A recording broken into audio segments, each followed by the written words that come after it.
ဘဝမှာကိုထင်တဲ့လောက်ရလက်တွေမကောင်းတဲ့အခါစိတ်တက်ကြပြီးအားငယ်တတ်ပါတယ်ဒါပေမဲ့ဒီအခက်အတန့်တွေကိုအတွေ့အကြုံနဲ့သင်ခန်းစာအဖြစ်ပြောင်းလဲကြည့်ဖို့အကြံပေးချင်ပါတယ်နံပါတ်1စိတ်ခံစားချက်ကိုလက်ခံပါရလက်တွေမကောင်းတိုင်းစိတ်ပြတ်အားငယ်တာကတဘာဝပါဒါကိုမထိန်းချုပ်နိုင်ဘူးလို့မခံစားပါနဲ့ဒါပေမဲ့ဒီခံစားချက်တွေကိုဖျက်ဆီးပြီးနောက်တစ်ဆင့်ဘယ်လိုတက်လမ်းမလဲဆိုတာကပိုအရေးကြီးပါတယ်နံပါတ်2အကြောင်းရင်းကိုဆန်းစစ်ပါဘာကြောင့်မျှော်လင့်ထားသလောက်ရလက်မရခဲ့တာလဲကိုယ်တိုင်ထိန်းချုပ်နိုင်တဲ့အချက်တွေကဥပမာအာထုံမှုအချိန်စီမံခန့်ခွဲမှုနဲ့မထိန်းချုပ်နိုင်တဲ့အချက်တွေကိုခွဲခြားစဉ်းစားပါနံပါတ်3အားနည်းချက်တွေကိုပြင်ဆင်ပါအရှုံးဆိုတာအတွေ့အကြုံတစ်ခုပါပဲဘယ်နေရာမှာအားနည်းနေလဲဆိုတာကိုသိရင်နောက်တစ်ခါပိုကောင်းအောင်ပြင်ဆင်နိုင်မဲ့အခွင့်အလမ်းဖြစ်လာပါလိမ့်မယ်နံပါတ်4လက်ရှိအနေအထားကိုလက်ခံပြီးရှေ့ဆက်ပါတခါတလေကျွန်တော်တို့ရဲ့မျှော်လင့်ချက်တွေကအလွန်အမင်းမြင့်မားနေတတ်ပါတယ်လက်ရှိအနေအထားကိုလက်ခံပြီးတင်းငယ်တဲ့ခြေလမ်းတွေနဲ့ရှေ့ဆက်တာကပိုထိရောက်ပါတယ်နံပါတ်5ကိုယုံကြည်မှုမပြောက်ပါစေနဲ့တခါတလေရလက်တွေကကိုယ့်ရဲ့အစွမ်းစားကိုအပြည့်အဝမပြောပြနိုင်ပါဘူး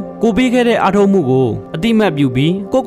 ဆက်ယုံကြည်ပါနံပါတ်6အပိမှုချပါမိတ်ဆွေတွေမိသားစုဆရာတွေနဲ့ဆွေးနွေးပါသူတို့ရဲ့အမြင်တွေနဲ့အပိမှုတွေကတင့်ကိုနောက်ထပ်စူးစမ်းဖို့အားရင်ဖြစ်စေပါလိမ့်မယ်နံပါတ်9ပြန်ထားဖို့အစဉ်သင့်ဖြစ်ပါဘဝမှာအရှုံးဆိုတာအဆုံးမဟုတ်ပါဘူးဒါကနောက်ထပ်အခွင့်အလမ်းတစ်ခုအတွက်အစပဲရှိသေးတယ်ဒီအတွေ့အကြုံကိုသင်ခန်းစာယူပြီးပြန်စားဖို့အစဉ်သင့်ဖြစ်အောင်ပြင်ဆင်ပါကြာရှုံးမှုဆိုတာအောင်မြင်မှုစီကိုသွားတဲ့လမ်းမှာခဏရနာတာပါပဲဆိုတဲ့စကားကိုမှတ်ထားပါကိုလိုချင်တဲ့ရလဒ်ကိုရဖို့ဆက်ကြိုးစားပါနံပါတ်8တကားပိတ်တိုင်းပြတင်းပေါက်ရှိတယ်ဆိုတဲ့စိတ်ထားကိုမွေးမြူပါတခါတလေရလက်မကောင်းခြင်းဟာကိုမမြင်နိုင်သေးတဲ့အလားအသစ်တွေစီဥတည်နေတတ်ပါတယ်ဥပမာအိမ်တော်ပြုပေါ်နဲ့ကွာရှင်းရသူတူဟာနောက်ပိုင်းမှာသူ့ဘဝအတွက်ပိုတင့်တော်တဲ့သူနဲ့တွေ့နိုင်ပါတယ်အလောက်ကနေပင်မှာယာရုမတူရခြင်းဟာကိုယ်ပိုင်လုပ်ငန်းစတင်ဖို့အခွင့်အလမ်းဖြစ်လာနိုင်ပါတယ်နံပါတ်9ငါတယောက်တည်းမဟုတ်ဘူးဆိုတာကိုသတိရပါကမ္ဘာပေါ်မှာအောင်မြင်သူတိုင်းဟာအရှုံးတွေကိုဖျက်ဆီးခဲ့ရပါတယ်အနာဂတ်အတွက်ပြန်စီစဉ်ပါ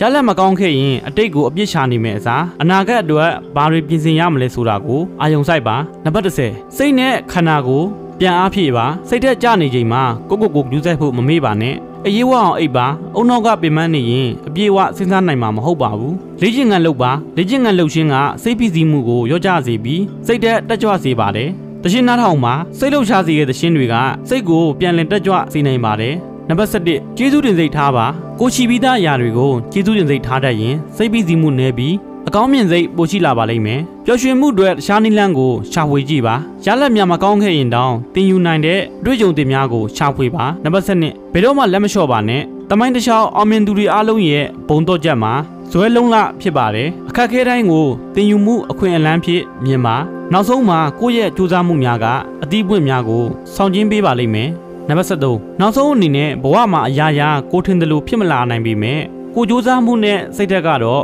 ကိုယ့်လက်ထဲမှာပါပဲအောင်မြင်မှုဆိုတာကြာရှုံးမှုတွေကြားကမထွက်ပြေးတဲ့စိတ်ဓာတ်ပါပဲဒီအချက်တွေကိုအသုံးချပြီးကိုယ့်ရဲ့အနာဂတ်ကိုပုံမတောက်ပအောင်ဖန်တီးနိုင်ပါစေလို့ဆုတောင်းပေးပါတယ်ဘလို့အခက်ခဲပဲကြုံ